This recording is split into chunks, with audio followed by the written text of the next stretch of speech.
All right, so we're out today on the Orbea Occam LT. That's the long travel burly version for you guys. Welcome back to the channel. Today's is a bit unexpected, but I've had a lot of requests for the Orbea Occam LT. And today, I've got it.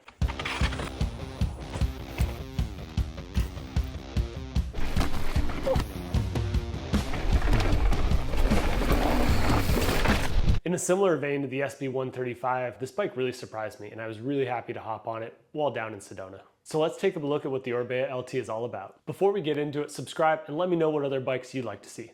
I'll do my best. And if you need anything for yourself or your ride, or this Orbea Occam, check out Jensen USA using the affiliate links in the description or on my channel's page. Like the Hightower and Transition Sentinel I just reviewed, this is a 150 bike with a 160mm fork. And like those bikes, it's another example of how far the bike industry has pushed the all-mountain trail bike, and another solid contender for the question, have we reached peak trail bike? You have adjustable geometry, in-frame storage, nice little built-in chain guide, and a multi-tool.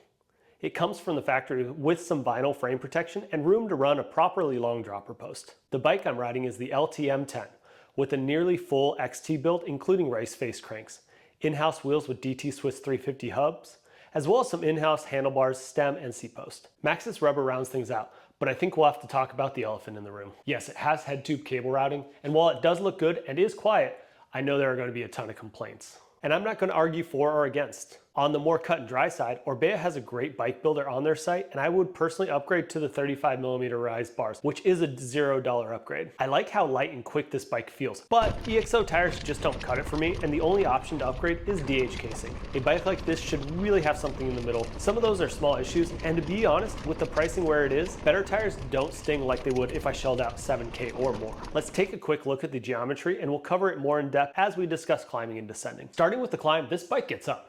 I've been talking about how bikes keep expanding their abilities in both directions. First off, on the climbing, I gotta say I'm quite impressed. The suspension definitely feels nice and efficient. It may be slightly more towards that efficiency over grip direction, but can't complain. Gets up the hill and it has a significantly lighter feeling at the pedals. I really like that. As far as switchbacks go, got a really good body position. I felt like the Ibis Britmo was pretty comfy, but it struggled around switchbacks, and oftentimes that can be the body position, how it weights the bike. And this feels like it has better weight. It's not as off the back and it just keeps plugging away forward. Climb wise, one of the best. And this one, in my opinion, takes the cake on the climbs. It ties for the top score with bikes like the Santa Cruz Hightower and Yeti SB135.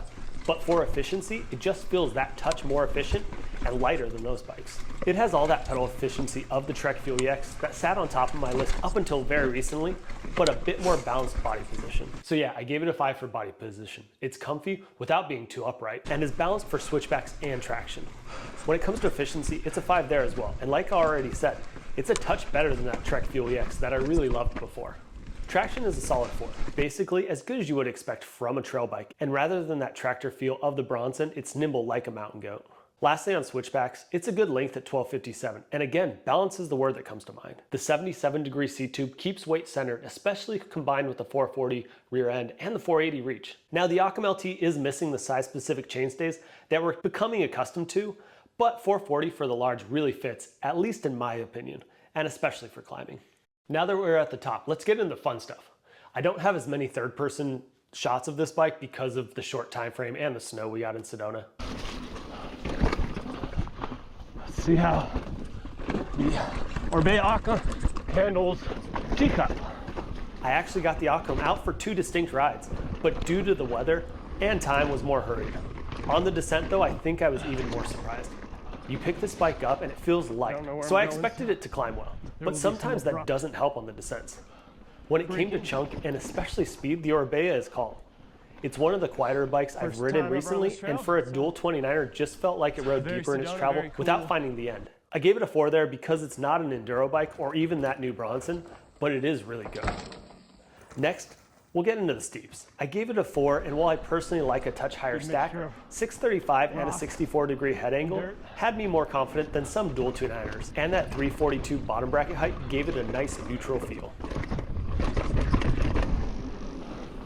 Next, jumping is something that this bike really has in common with the other split pivot bikes like the Trek or the Vincis I've been riding. It's very supportive and likes being pushed into a lip or ramped out of a pocket. It has a light feel moving about the trail, but doesn't seem to skip or deflect. It's just stable. I would really like to try this bike as a mullet, or I hope that could be an option in the future. That gets us to cornering. The Occam LT takes loose and sweeping corners nearly as good as some enduro bikes. I was able to get it to skip out when pushed, but it had that predictability that I've come to expect from this style of suspension, or say my Evil Reckoning. When corners are tight, or like a rut track, the Occam pops out with even more speed and energy. Overall, when it comes to bikes with 150 millimeters of travel, the Occam LT checks all the boxes and does everything above average. It's almost of two minds. At first it feels light and nimble, but not the burliest. However, once you get it up to speed, it calms down the trail almost counter to that light and nimble feel, and offers a stability you'd expect from an enduro rig. So let's see how it looks in the Loam library. The Loam score is 43, putting it here at the sharp end of the spear for all mountain bikes. It climbs better than most and is formalized for a fun and confident descent. When it comes to quality and value, I like a lot of what Orbea is doing when it comes to pivots, tools, and how quiet the bike was. The second skin, as they call it, is a factory installed vinyl that is also a nice touch, and that could push it to the level of best. But I would need a long-term bike to feel comfortable telling you head tube cable routing is a benefit or even okay. On the value side of things, the prices seem good, especially for sale bikes. I would scoop one up with no problem. I don't see them as heavily discounted as some brands, but Jensen USA does have some heavy discounts. However, they only have 3 builds. I also want to point out, Orbea is still offering aluminum bikes. So who's this bike for, and what are my final thoughts? Orbea, for me at least, flies under the radar, and after riding this bike, they shouldn't. When it comes to all mountain bikes, this fits all the categories. Geometry made a big leap forward a few years ago, and now it really feels like things are getting dialed. The Transition Sentinel I had got less slack, and this bike may be lacking size-specific chainstays, but if your size is a large, the 440 really seems to be my sweet spot. I could go for more head tube, but again, that's my terrain and expectations. After a good climb, I never expected the Occam to feel as stable on the descent. Light bikes rarely do, but it does. This is the bike for the rider that wants the do-everything trail bike, an enduro race here or there, maybe even a low-stakes XC race, and those just looking for fun without commitments. Riders of every level won't have any trouble keeping up with their shorter travel friends, and I'm sure a higher skilled rider could even outrun their friends on enduro bikes. For me, I could have a shuttle DH bike and this bike. Previously, I like to keep an enduro bike and a shorter travel trail bike. And like I said before, I'd like to see a mixed-wheeled option, but again, terrain and expectations. I don't expect that this bike would hold me back, and I already know it'll hold my hand when I get over my head. Fast, fun, and balanced. What else could you want? That was a rough one with the seat up so high. Thanks for watching, and don't forget to subscribe. It already feels like bike season is here, and you're not going to want to miss an upload. If you're looking to pick one of these things up, please click through the affiliate links in the description below. Jensen USA has this and more. There is no additional cost to you, and it greatly helps the channel. Now get out there, go fast, and take chances. See you next week.